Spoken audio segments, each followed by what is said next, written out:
An ordinary day, what are you two doing? Oh, Subaru. You've finally returned, I suppose. Betty got tired of waiting. Subaru widened his eyes at the unexpected sight across the open door. The place was Roswell Manor, in Subaru's private room. The people waiting for Subaru, who had returned after finishing a small errand, were Amelia and Beatrice. It isn't that much of a surprise that those two are together. The Amelia camp became more united since the sanctuary incident got resolved. Not only the new members, but the relationships among the old ones, including Beatrice, have changed a lot. In a good way, though, of course.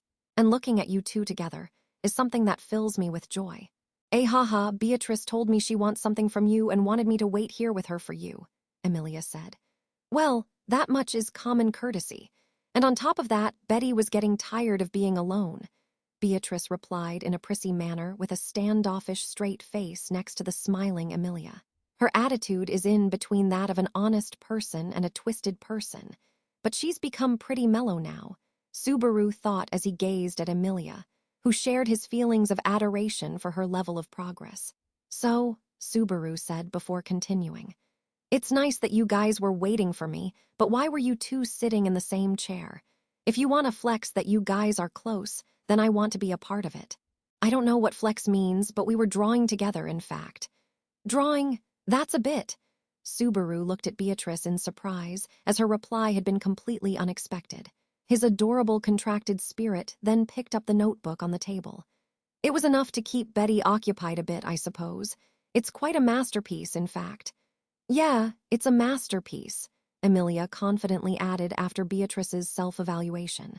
Subaru took the notebook that supposedly held their masterpiece and gasped.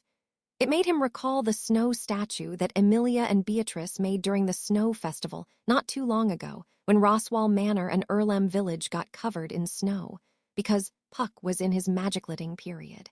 I do admit that they are hardworking and diligent, but their artistic sensibilities are non-existent, so the possibility of it being reflected in their drawing is highly likely. No, but Amelia Tan and Biko have a lot of potential. After all, I am Amelia Tan's knight and Biko's contractor, so I should believe in. Look, we both drew Puck first. It's drawn well, isn't it? Amelia asked. Yeah, I like your bold use of colors, replied Subaru as he was cheering himself up. But when he turned the page, his hopes were instantly dashed.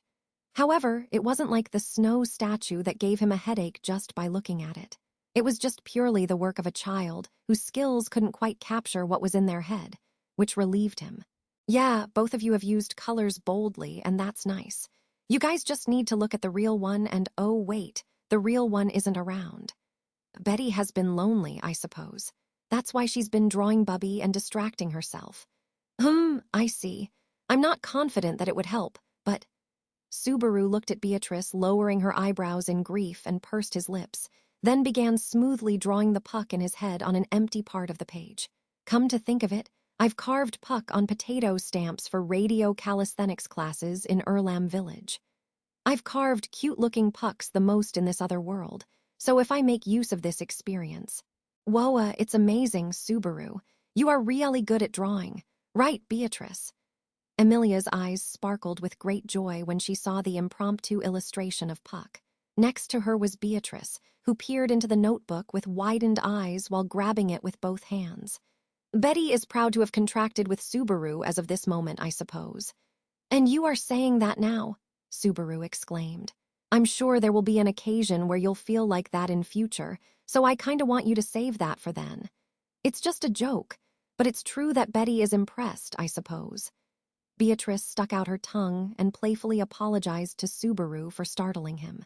Subaru was relieved after hearing her words, but Amelia, whose excitement hadn't cooled down, agreed with Beatrice. That's right. Not to mention your potato drawing, you have a lot of special skills, Subaru.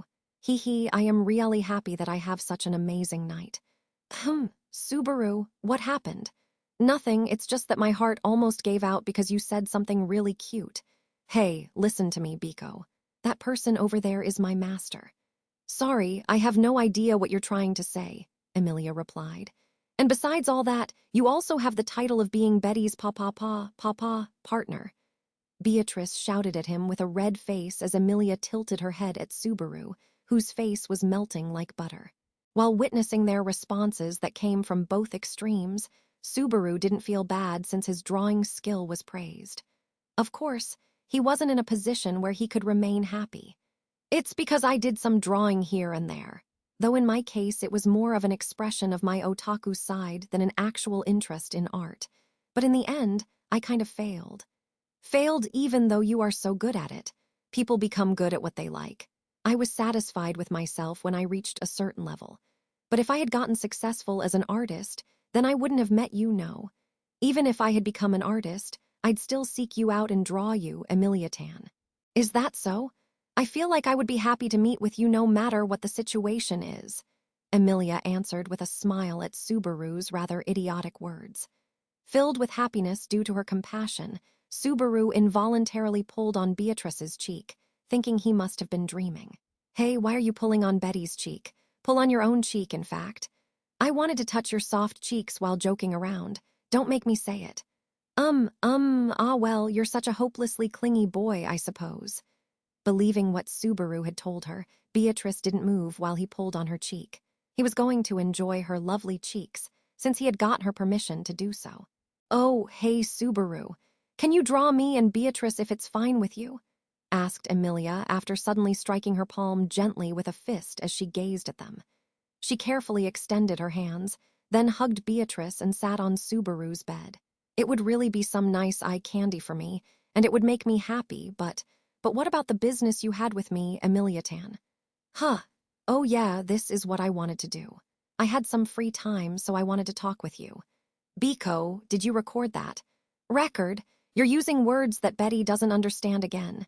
Even though Beatrice looked as if she didn't want to do it, she didn't move from Emilia's lap. Subaru understood that it was what the girl, who was bad at relying on the goodwill of others, truly wanted.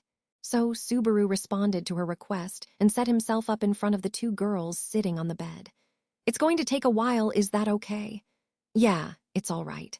It's really an amazing time for me even if we aren't doing anything, Emilia replied with a gentle smile. I suppose, Beatrice agreed. All right. Subaru got pumped up after hearing their replies and then rolled up his sleeves. An ordinary, pleasant, and happy day went by slowly as the sound of him working hard. As he ran his brush over the paper was accompanied by laughter that occasionally rang out from the room.